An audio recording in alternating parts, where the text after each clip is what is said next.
bienvenue l'invité de la FNAC et de son forum aujourd'hui qui sera diffusé sur Maximum FM un dimanche matin entre 9 h et 10 h, mais également sur Internet via tous les réseaux sociaux et YouTube. Merci d'avoir accepté notre invitation. C'est un plaisir pour moi. Alors Fabien, on va faire ta connaissance à travers la musique, et c'est vrai que la musique permet de s'évader, comme la cuisine aussi, ça permet de faire appel à différents sens.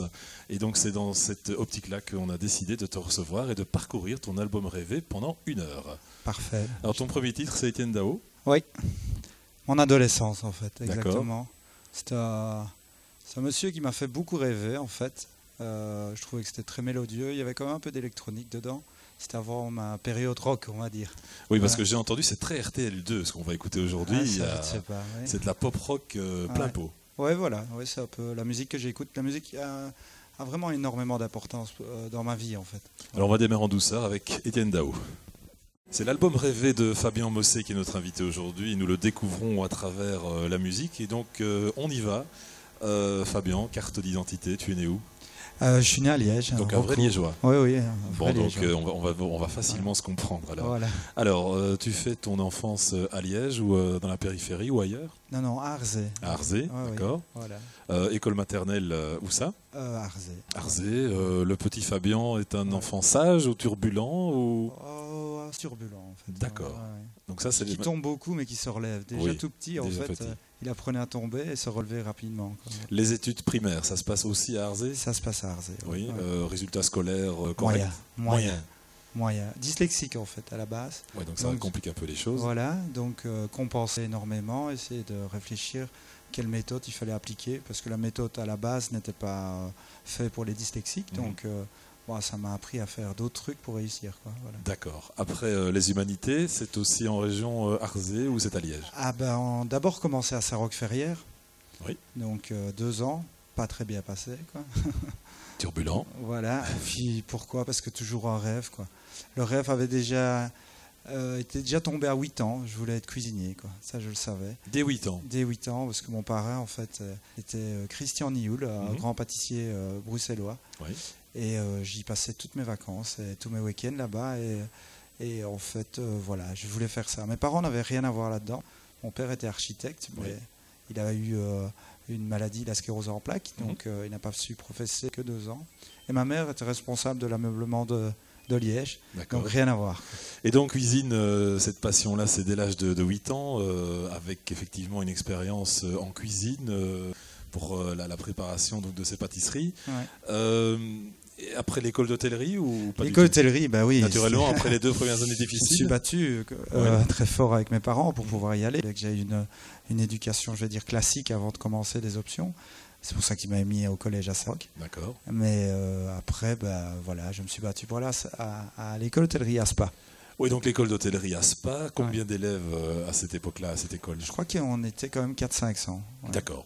On va en savoir un peu plus, mais d'abord un peu de musique, avec le titre suivant, c'est Stereophonics. Voilà. Mon début de ma période un peu plus rock'n'roll, on va dire. D'accord, mais on va la découvrir. Voilà, c'est l'album rêvé de Fabien Mossé. Nous sommes à la FNAC et donc si vous voulez, régulièrement tous les vendredis, vous pouvez rejoindre notre invité qui est issu du monde culturel, du monde sportif, du monde politique, du monde associatif. Donc vraiment, on a un large panel. Aujourd'hui, c'est le monde de l'entreprise, mais c'est aussi, si on considère que la cuisine est un art, c'est aussi un peu le monde artistique que nous recevons avec Fabien Mossé. Donc l'école d'hôtellerie à Spa, 400 élèves, on le disait. Combien d'années ? 4 ans là-bas ? Ah oui, 4 ans. 4 ans. Je suis arrivé, 4 ans, exactement. J'étais en technique, mais déjà travailler tous les week-ends, voyager un petit peu partout, Bruxelles, à peu près toute la Wallonie, faire des stages. Je travaille tous les week-ends, vraiment. Alors en école d'hôtellerie, est-ce qu'on appréhende l'ensemble de la matière de cuisine ou alors au contraire on se spécialise plutôt dans la pâtisserie, dans les préparations au plus grand public ? Comment est-ce que ça fonctionne ? Je pense que l'école d'hôtellerie c'est une excellente base. À partir de là, on se forme surtout sur le terrain. C'est ce que j'ai appliqué après dans le vin, dans les épices. Et moi j'ai voyagé pas mal. Donc du coup, ça m'a formé pour mon métier, mais en tout cas il y a une base, ça c'est sûr. D'accord. Un grand restaurant où tu as eu la chance de faire un stage ou au contraire ça s'est passé dans des restaurants très discrets mais néanmoins de qualité ? Bon, j'ai fait oui, quelques très grands restaurants. Oui, à Bruxelles, j'étais chez Bruno. Oui. J'ai été à Le Rouge à Francorchamps. À l'époque, c'était quelque chose. Hein, c'est vraiment de renommée. C'est marrant parce que maintenant, j'y travaille presque tous les jours. Comme quoi, la boucle est bouclée. Voilà. Et alors, on entre comme stagiaire dans ces grands restaurants, allez, par relation, au contraire, parce qu'on se présente, on a une tête qui convient au patron. Ça se passe comment? Moi, j'ai toujours travaillé fort pousser, quoi. Quand je veux quelque chose, je pousse toutes les portes et je montre que j'existe. Et puis après, je démontre que ma place, elle est là, quoi. Donc uniquement par la volonté et le travail, quoi. D'accord. Voilà. Dans les cuisines, est-ce qu'on écoute la radio? Beaucoup. C'est C'est marrant parce que quand j'ai conçu l'atelier à Bâtisse, ce qui est un atelier, il n'y a pas de plan normal. La première chose que j'ai pensé, c'est de mettre de la musique partout. Voilà. On a un bon invité, manifestement, il aime la radio, il aime la musique. Ton choix suivant, c'est Placebo. Ah oui, Placebo. Très grand concert que j'ai vu il y a quelques années.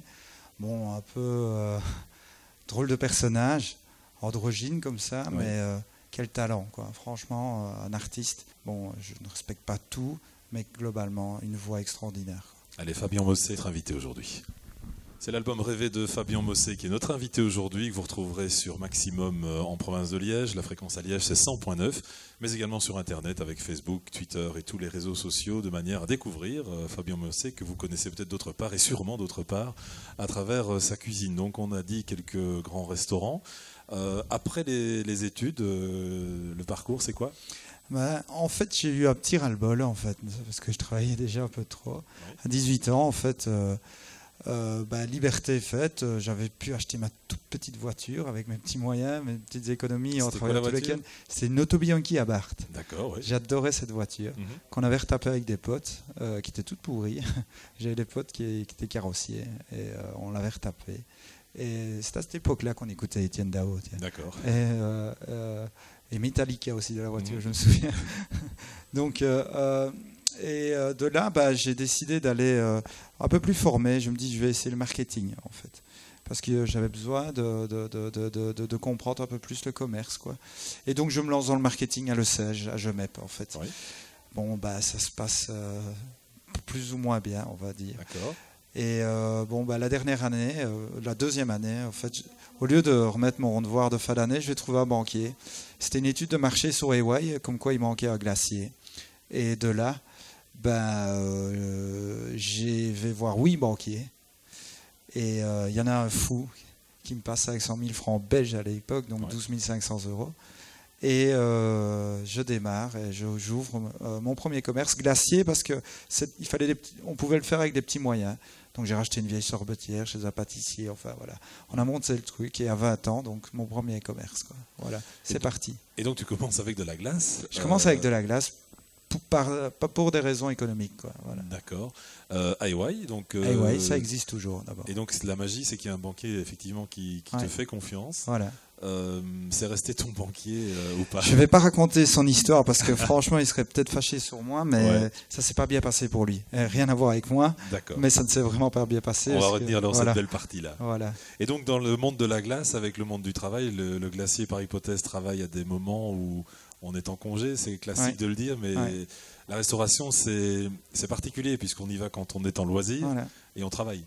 Mais c'est pas tellement ça. Moi, je le vois pas de cette façon-là. C'est-à-dire qu'on a les gens qui viennent chez nous et ils sont en phase d'être heureux. Ouais. On n'a plus qu'à ils sont open, quoi. Il n'y a plus qu'à les cueillir. Voilà. Donc, si on leur donne un tout petit peu de bonheur, on est remercié comme jamais et on est accueilli et c'est fabuleux, quoi. Donc, contrairement à d'autres boulots où on ne reçoit pas ce qu'on reçoit, en tout cas, ça c'est sûr. Alors comme je sais que c'est vraiment ton leitmotiv ou ton ambition de faire en sorte que le plus grand nombre, dans le sens populaire du terme et positif du terme, profite de tes conseils, de tes astuces. Allez, j'achète un bac de glace en grande surface, je veux épater mes amis, je veux faire une belle coupe de glace. Comment est-ce que je peux faire en sorte que ma boule soit belle ? C'est assez simple en fait. Il faut déjà avoir une bonne pince, hein. Ça c'est très important. Puis en fait un petit bac avec de l'eau chaude, quoi, simplement. D'accord. Bien chaude. Et voilà, c'est tout. Et on poigne dedans. Il faut la sortir à une certaine température aussi, parce que bon, vos congélateurs sont pas toujours top, quoi. Donc, moi, je conseille toujours un petit -15, entre -15 et -13. Et là, on est vraiment bien. On a une belle glace bien onctueuse, bien crémeuse. Et on la sort combien de temps avant de la servir? Bah, ça, c'est en fonction de votre congélateur. D'accord. Voilà. Allez, il va nous donner quelques petits trucs quand même, parce qu'il est là, donc on va en profiter. La RTBF ne nous en voudra pas. Muse? Muse, oui. Muse, une découverte. Vraiment, j'adore, quoi, vraiment. C'est dans ma sélection un peu les nouveautés, en tout cas, parce que je suis pas nostalgique, mais c'est vrai que j'aime la musique un peu plus ancienne. Et Muse, je trouve que les basses sont vraiment excellentes, très mélodieux. C'est Fabien Mossé qui programme aujourd'hui. C'est l'album rêvé aujourd'hui de Fabien Mossé. Donc, allez, le premier business, c'est la glace. Voilà, c'est la glace. Merci pour la petite recette, en tout cas le petit conseil d'utilisation de la pince à glace et de la manière dont on doit congeler sa glace. La première expérience, donc on vient de la voir. Et puis tout de suite, c'est la restauration. En tout cas, tout de suite, juste après, c'est la restauration. 2 petites années, en fait, pour se lancer comme il faut le glacier. J'avais un souci, en fait, marketing. C'est que j'étais pas mal placé, mais je n'avais pas de point de vente sur la place à EY. Et donc, je rêvais de reprendre quelque chose. Et l'opportunité s'est faite, pardon. Et donc, de là, j'ai fait le petit restaurant dit La Clémentine, en fait, qui est devenu le petit bouchon après. On en parlera après, mais voilà.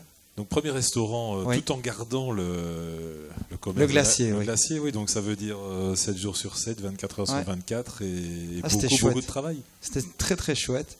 Et la glace était toujours fabriquée derrière, en fait. Ceux qui connaissent la région, il y a la place, et on était derrière la mandarine. Et on tournait à vélo avec les plateaux, parce qu'on adorait, on avait des vélos de Hollandais, et on passait d'un à l'autre avec nos plateaux et la glace, quoi. Et on adorait, ça faisait un peu de publicité en plus. Et c'était des grands moments. On était toute une équipe de jeunes dynamiques, et on s'est super bien marré. Et tu faisais déjà à l'époque chef de bande, évidemment, puisque les initiatives, les idées venaient de toi? Bah oui, j'essayais de rassembler plein de gens qui avaient plein d'idées surtout. C'est vraiment ça, j'aime bien de m'entourer de gens professionnels dans chacun des secteurs qui amènent des brainstorming, quoi. On donne chacun des bonnes idées et on développe ensemble. J'aime bien de partager, en fait. Alors le premier restaurant, donc on l'a dit, c'est à EY. Ça marche tout de suite? Eh bien, ça cartonne. Tout de suite? Tout de suite. C'est incroyable. On fait ça, on fait de la pub, on invite ses amis et puis le bouche à oreille, c'est quoi? En fait, réellement, ce que j'avais réfléchi, c'est que dans le créneau à l'époque, il n'y avait pas de restaurant middle dans la gastronomie française. C'est-à-dire que soit c'était des friteries, soit c'était des gastros. Et au milieu, des petites salades, etc. Un peu ça à pain, il n'y avait rien. Et donc, comme on est sur la place EY, on cartonne, tout de suite plein. La carte était riche ou au contraire assez limitée pour s'assurer d'une fraîcheur la plus importante des produits. Quelle était ta stratégie par rapport à ça? Déjà, la carte, on était dans la même lignée que la mandarine. La mandarine, en fait, tout est basé sur le cinéma. Et on avait continué le cinéma dans le petit restaurant et le petit bouchon. Et là-bas, en fait, on se basait sur une cuisine de marché, quoi. Donc, on allait tous les jours au marché à Droix. On prenait ce qu'on trouvait de mieux, au meilleur rapport qualité-prix de saison, et puis on les mettait en valeur. Il n'y avait pas trop de cartes, en fait. C'était très familial, en fait. Évidemment, c'est passionnant parce que l'envers du décor, on aime le connaître, on aime tous aller au restaurant, et puis on se dit, mais comment est-ce que ça fonctionne derrière? Donc on a encore un peu de temps pour en savoir plus sur la façon dont, effectivement, on mène un restaurant. Est-ce que le matin, on se lève en disant, tiens, aujourd'hui, je vais faire telle recette comme plat du jour, ou au contraire, est-ce que tout ça est planifié longtemps à l'avance? On va savoir tout ça petit à petit au fur et à mesure de l'avancement de l'émission, qui, je le dis, est diffusée sur la FM, mais également sur Internet, partout dans le monde. Alison Morissette, c'est ça? Ah oui, là, ça c'est un grand moment. C'est la naissance de ma fille, en fait, qui a 12 ans. D'accord. Et donc, oui, ça me met plein d'émotions à chaque fois. Allez, on va écouter ça.